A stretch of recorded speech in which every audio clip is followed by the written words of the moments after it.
నిమ్మకాయల చినరాజప్ప అంటే గోదావరి జిల్లాలోని అన్ని పార్టీల వారికి గౌరవమే. అందరూ ఆయన్ను మర్యాదగా పలకరిస్తారు.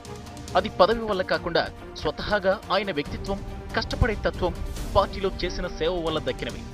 ఇప్పుడు ఆయన కేబినెట్లో సభ్యుడు. మంత్రయ్యాక పేరు ప్రతిష్టలు పెరగాలి, కానీ ఆయన పరపతి తగ్గిపోతుందంటున్నారు. ఇదే ఇక్కడ విచిత్రం. అవును మరి, ఒకప్పుడు టీడీపీ జిల్లా అధ్యక్షునిగా ఉన్నప్పుడు చేయించుకోగలిగిన పనులు సైతం ఇప్పుడు ఉప ముఖ్యమంత్రి స్థానంలో ఉండి చేయించుకోలేకపోతున్నారట. ఈ విషయమై ఆయన కూడా కాస్త అసంతృప్తిగా ఉన్నారని టాక్. ఏ పదవులు లేనప్పుడే రాజప్ప ఎంతో హుషారుగా ఉండేవారు. కానీ ఇప్పుడు పదవి పెరిగిన పెత్తనం మరొకరు చెలాయిస్తుంటే లోపలే కుమిలిపోతున్నారని సన్నిహితులు అంటున్నారు.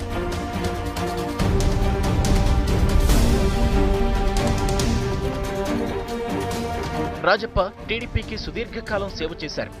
దాదాపు 23 సంవత్సరాల పాటు తూర్పుగోదావరి జిల్లా టీడీపీ అధ్యక్షుడిగా ఉన్నారు. ఇదో రికార్డు. కోనసీమలోని వారైన మెట్ట ప్రాంతంలో గెలిచారు. రాజప్పకు హోంతో కూడిన ఉప ముఖ్యమంత్రి పదవి ఇవ్వగానే కార్యకర్తలు, అనుచరులు, సహచరులు అంతా పండుగ చేసుకుందామనుకున్నారు. రాజప్ప కష్టానికి ప్రతిఫలం దక్కిందనుకున్నారు. కానీ ఆ ఆనందం ఎంతో కాలం నిలవలేదు. ఇదంతా కష్టపడ్డందుకు వచ్చిన ప్రతిఫలం కాదని, కేవలం అత్యంత నమ్మకమైన బంటు కాబట్టే ఆయనకు ఈ పదవులు దక్కాయనేది ఇప్పుడు తూర్పుగోదావరిలో టాక్. దానికి ఓ కారణం ఉంది. హోంమంత్రి అయ్యుండి ఆ శాఖలో ఈయన ముద్ర కాదు కదా, వేలు కూడా కనిపించనివ్వడం లేదంటున్నారు.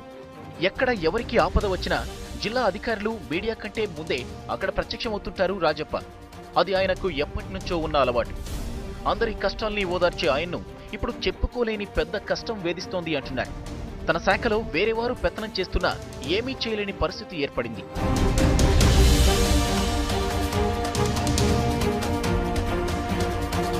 ఆంధ్ర హోంశాఖలో ఇప్పుడు చంద్రబాబు కుమారుడు లోకేష్ పెత్తనం నడుస్తోందని జిల్లాలో టాక్.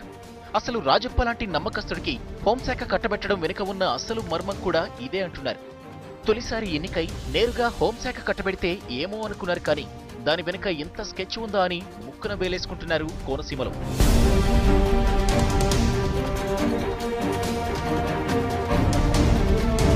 పేరుకే తప్ప హోంశాఖలో దేనికి మంత్రి ప్రమేయం ఉండదనేది బహిరంగ రహస్యం అంటున్నారు. దీనికి ఇటీవల జరిగిన ట్రాన్స్ఫర్లనే ఉదాహరణగా చెప్తున్నారు. పోలీస్ శాఖలో డీఎస్పీ బదిలీలో రాజప్ప మాట చెల్లలేదంటున్నారు. సొంతూరైన కోనసీమ డీఎస్పీని సైతం ఆయన కోరుకున్నవారు కాకుండా వేరేవారు వచ్చారు. గతంలోనే అమలాపురం డీఎస్పీ ఆయన మాట వినకపోవడంతో రాజప్ప ఆగ్రహించారన్న వార్తలొచ్చాయి. సొంత జిల్లా పోలీసులు కూడా ఆయన మాట వినరని అప్పట్లో గుసగుసలు వినిపించాయి. తాజాగా డీఎస్పీల బదిలీల విషయంలో కూడా లోకేష్ కు నచ్చిన వ్యక్తిని అమలాపురం బదిలీ చేశారని ఇప్పుడు కోనసీమలో టాక్. దీంతో ఆ గుసగుసలకు మరింత బలం చేకూరింది. అయితే సదరు అధికారి మాత్రం రాజకీయ కారణాల వల్ల అమలాపురం రావడానికి ఆసక్తి చూపడం లేదంటున్నారు. ఆ విషయం పక్కన పెడితే డీఎస్పీ కాదు కదా, కానిస్టేబుల్ బదిలీ విషయంలో కూడా హోంమంత్రి మాట చెల్లడం లేదని పోలీస్ శాఖలోని వారే చెప్తున్నారు.